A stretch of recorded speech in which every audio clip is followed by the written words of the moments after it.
एक बहुत ही मशहूर लाइन है, 4 बांस 24 गज अंगुल अष्ट प्रमाण, ता ऊपर सुल्तान है मत चूको चौहान, जो शब्दवेदी बाण का एक प्रतीक माना जाता है। प्राचीन काल में जो महाराज दशरथ थे, उन्होंने श्रवण कुमार को वही शब्दवेदी बाण की आवाज सुन शब्दवेदी बाण का प्रयोग करके मारा था, जिनमें जब वो घड़ा भरने गए थे तालाब में और पानी की गुड़गुड़ाहट की आवाज आई थी, तो उन्हें ऐसा लगा था कि कोई जानवर है, तो उन्होंने उस शब्द को सुन करके मार दिया था। हम और आप ये विचार करते हैं, क्या ये सिर्फ कथी का मतलब कथा सुना सुनाया है या इसका वास्तविकता से कोई लेना देना भी है? इस बात का प्रमाण मैं आपको दे रहा हूं आज। आप एक बहुत ही नामचीज राजा जो हमारे पृथ्वीराज चौहान जी के बारे में आप जानते होंगे।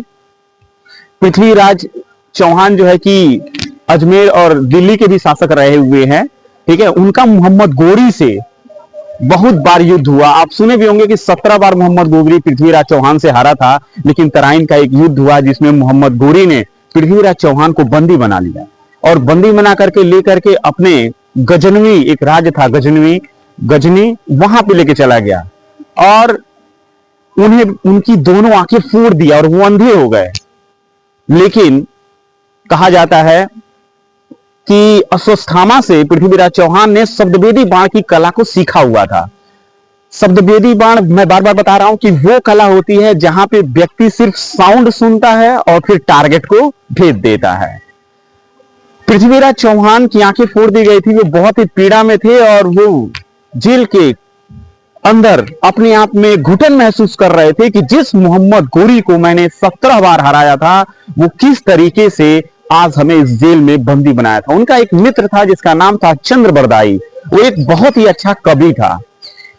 राजा के राज्य में एक प्रपोजल रखा गया कि भाई जो हमारे पृथ्वीराज चौहान हैं, इन्हें शब्दवेदी बाण की कला आती है और ये बिना दिखे सटीक निशाने पे वार कर सकते हैं। इस बात पे जो है राजा को भरोसा नहीं था, तो उसने एक सभा आयोजित किया और उस सभा में सभी नामचीज लोगों को बुलाया गया। जो बड़े लोगों थे उन्हें आमंत्रित किया गया। सभी लोग अपने अपने आसन पर विराजमान हुए और उसी सभा में चंद्रबरदाई भी विराजमान हुआ। चंद्रबरदाई जो था वो एक कवि था, तो उसको अपने किसी भी बात को व्यक्त करने के लिए कविताओं का ही सहारा लेना था और वो भी ये चाहता था कि मोहम्मद गोरी को मार करके पृथ्वीराज चौहान के साथ जो उसने बर्बरतापूर्ण व्यवहार किया है, इसका बदला लिया जाए। वो दरबार में बैठ गया। पृथ्वीराज चौहान को जो है कि दरबार में लाया गया और लाने के बाद एक उत्तर दिशा में निशाना बनाया गया। राजा पश्चिम की ओर बैठे अपने आसन पे और इस तरीके से पूरा सेटअप तैयार किया गया। फिर शब्दवेदी बाण का मतलब होता है कि शब्द सुनने पे जो उत्पन्न हो, जो दिशा निर्देश मिले व्यक्ति को। तो इस तरीके से क्या हुआ कि वो चंद्रबरदाई ये चाहता था कि राजा एक बार आदेश करें और उस तरीके से यहाँ पे लोकेशन फिट कर लिया जाए दिमाग में और फिर उस लोकेशन से टारगेट पर निशाना लगा करके उसे कंप्लीट किया जाए।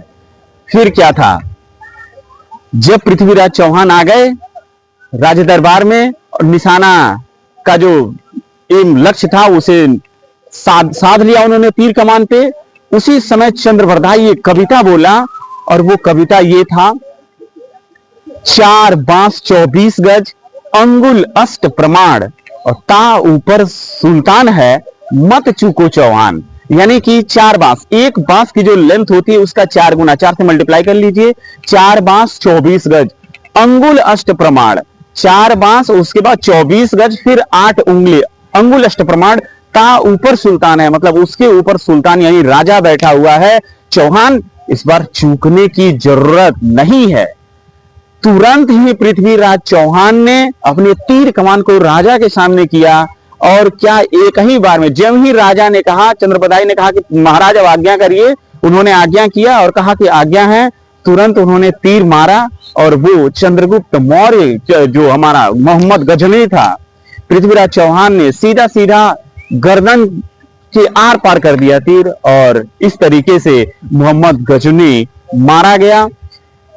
ये एक बहुत ही बेहतरीन एग्जाम्पल था आपके सामने इस कलयुग में, कलयुग के प्रथम चरण में शब्दवेदी बाण का, जो सिर्फ मात्र एक सुनी सुनाई कथा नहीं रह गई थी। और सोचिए कि कवि चंद्र बरदाई ने क्या एक सिंगल लाइन में एक बहुत ही सटीक लोकेशन फिट किया था, और वो लाइन थी 4 बांस 24 गज अंगुल अष्ट प्रमाण, जिसके बारे में हमने बहुत अच्छे से जिक्र किया शब्दवेदी बाण। धन्यवाद।